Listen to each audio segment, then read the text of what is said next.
नमस्कार, मी प्रिया काळे. तरुण भारतच्या न्यूज बुलेटिनमध्ये आपल्या सर्वांचं स्वागत. आता पाहूया ठळक घडामोडी. देशाला UPA तसेच राज्याला काँग्रेस सरकारने दिलेल्या योगदानाला पाहता प्रियंका जारकीहोळी यांना विजयी करण्यासाठी प्रयत्न करण्याचे आवाहन सार्वजनिक बांधकाम व बेळगाव जिल्हा पालकमंत्री सतीश जारकीहोळी यांनी केले. ते चिकोडी तालुक्यातील एकसंबा येथील आयोजित चिकोडी लोकसभा उमेदवार प्रियंका जारकीहोळी यांच्या प्रचार सभेत बोलत होते. जिल्हा काँग्रेस अध्यक्ष लक्ष्मणराव चिंगळे, माजी मंत्री वीरकुमार पाटील, माजी आमदार काकासाहेब जारकीहोळी व इतर उपस्थित होते. बेळगाव पोलीस अधिकाऱ्यांनी आज सकाळी अचानक हिंडलगा कारागृहावर छापा टाकून तपासणी केली. DCP रोहन जगदीश यांच्या नेतृत्वाखाली छापा टाकण्यात आला असून DCP यांना बेळगावच्या 5 विभागाचे ACP, CPI यांचे सहकार्य लाभले आहे. हिंडलगा कारागृहात अनियमिततेचे आरोप झाल्यानंतर ही कारवाई करण्यात आली असून कारागृहातील अवैध गतिविधी व पोलिसांचा बेजबाबदारपणा रोखण्यासाठी हा छापा टाकल्याचे सांगण्यात येत आहे. रायचूरच्या शक्तीनगर येथील RTPCS वीज निर्मिती केंद्रात तांत्रिक बिघाडामुळे 4 युनिट बंद पडले आहेत. परिणामी वीज निर्मितीमध्ये तफावत निर्माण झाली आहे. येथील 8 युनिटपैकी 4 युनिटमध्ये बिघाड झाला असून आता तातडीने 2 युनिटच्या दुरुस्तीचे काम सुरू आहे, असे सूत्रांनी सांगितले. लोकसभा निवडणुकीच्या पार्श्वभूमीवर मंत्री लक्ष्मी हेब्बाळकर आणि खासदार मंगल अंगडी यांची वार पलटवार पाहायला मिळत आहे. आपल्या व्याहींची उमेदवारी चुकवत स्वतः उमेदवारी मिळवल्याची टीका मंत्री लक्ष्मी हेब्बाळकर यांनी केली होती. यावर पलटवार करत खासदार मंगल अंगडी म्हणाल्या की लक्ष्मी हेब्बाळकर या अनेक ज्येष्ठ काँग्रेस नेत्यांची उमेदवारी चुकवत बेळगाव ग्रामीण मतदारसंघाची उमेदवारी त्यांनी मिळवली आहे, असे असमाधान व्यक्त केले आहे. बेळगाव शहरामध्ये गेल्या काही दिवसांपासून तापमानात मोठ्या प्रमाणात वाढ होऊ लागली असून शहरातील तापमानाचा आकडा 40शी जवळपास गेला आहे. शुक्रवारी 38°C तर रविवारी 36°C इतक्या तापमानाची नोंद झाली आहे. सकाळच्या वेळेत ढगाळ वातावरण व दुपारनंतर कडक ऊन यामुळे उकाडा वाढला आहे. रात्रीच्या वेळेतही उष्णतेची दाहकता जाणवत आहे. वाढत्या तापमानामुळे नागरिकांच्या अंगाची काहिली होऊ लागली आहे. त्यामुळे कलिंगड, नारळ पाणी, बर्फाचा गोळा, लिंबू सोडासह अनेक गारवासाठी शीतपेय पिण्याकडे नागरिकांचा कल वाढत आहे. बेळगाव ग्रामीण मतदारसंघातून दुसऱ्यांदा आपली निवड मतदारांनी केली असून आपल्याला महिला कोट्यातून मंत्रिपद मिळालेले आहे. आपण कोणाचेही पद हिरावून घेतलेले नाही, असे महिला व बालकल्याण मंत्री लक्ष्मी हेब्बाळकर म्हणाल्या. रविवारी लोकसभा निवडणुकीचे बेळगाव काँग्रेस उमेदवार मृणाल हेब्बाळकर यांच्या प्रचारादरम्यान पत्रकारांशी बोलताना खासदार मंगल अंगडी यांच्या वक्तव्यावर त्यांनी पलटवार केला.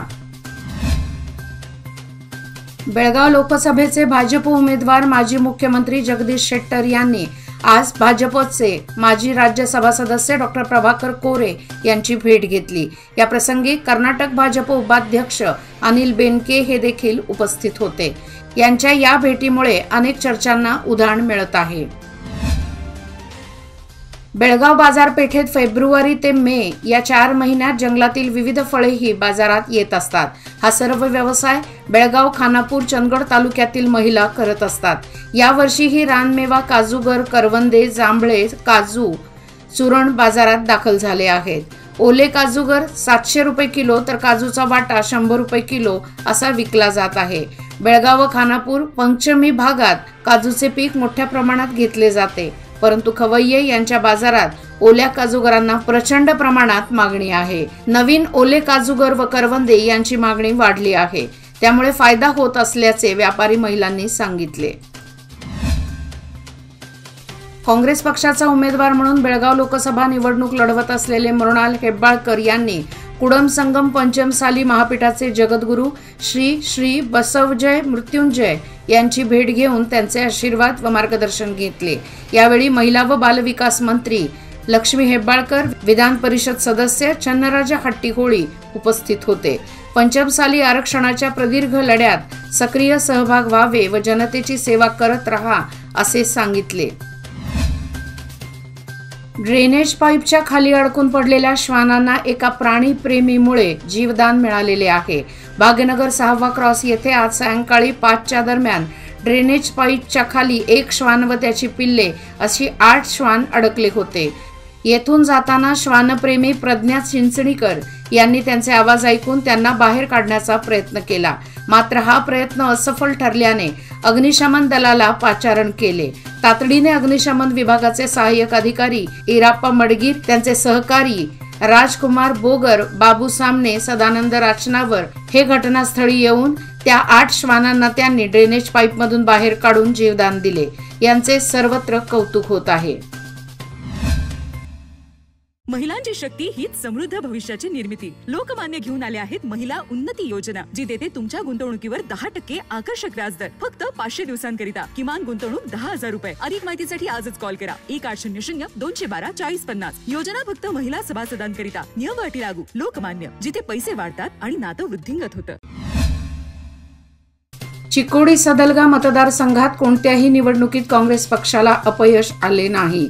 काँग्रेस पक्षाने केलेली साधना जनतेने स्वीकारली आणि गेल्या 4 दशकांपासून जनता आपल्या पाठीशी आहे।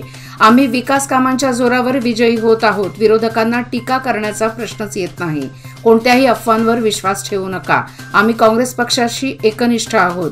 या लोकसभा निवडणुकीत कोणत्याही परिस्थितीत प्रियांका जारकीहोळी यांना विजयी करणार, असे प्रतिपादन विधान परिषद सदस्य प्रकाश हुक्केरी यांनी केले। एकसंबा येथील अन्नपूर्णेश्वरी सभागृहात काँग्रेस पक्षाचे उमेदवार प्रियांका जारकीहोळी यांच्या प्रचारार्थ आयोजित सभेत ते बोलत होते। सभेस पालकमंत्री सतीश जारकीहोळी यांची प्रमुख उपस्थिती होती।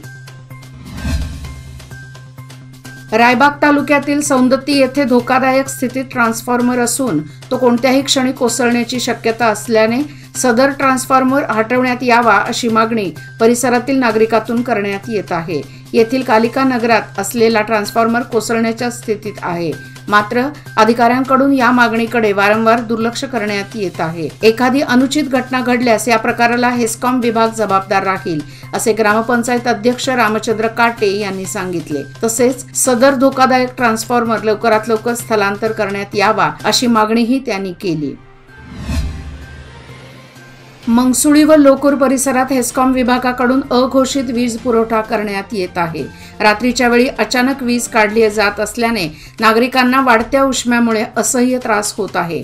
त्याची दखल घेत हेस्कॉमने रात्री वीज पुरवठा सुरळीत सुरू ठेवावा अशी मागणी येथील नागरिकांतून करण्यात येत आहे। सध्या दिवसा 7 तास 3 फेज विद्युत पुरवठा करण्यात येत आहे, तर रात्रभर वीज पुरवठा नसल्याने अडचणीचे ठरत आहे।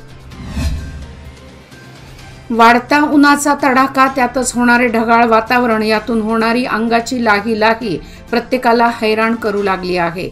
दुपारच्या वेळेत तर घामाच्या धारा झेलताना जीव कासावीस होत आहे। यंदा वाढलेला हा उन्हाचा तडाखा उष्णतेचा पारा 40 अंशावर घेऊन जात आहे।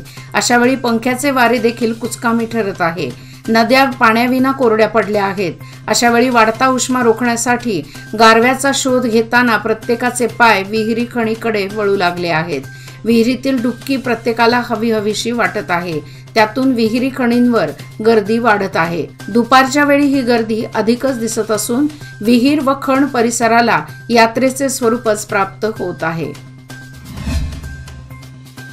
गेल्या 10 वर्षात देशाला विकासाची बळकटी देण्याचे काम पंतप्रधान नरेंद्र मोदी यांच्या नेतृत्वाखाली केंद्रातील भाजप सरकारने केले।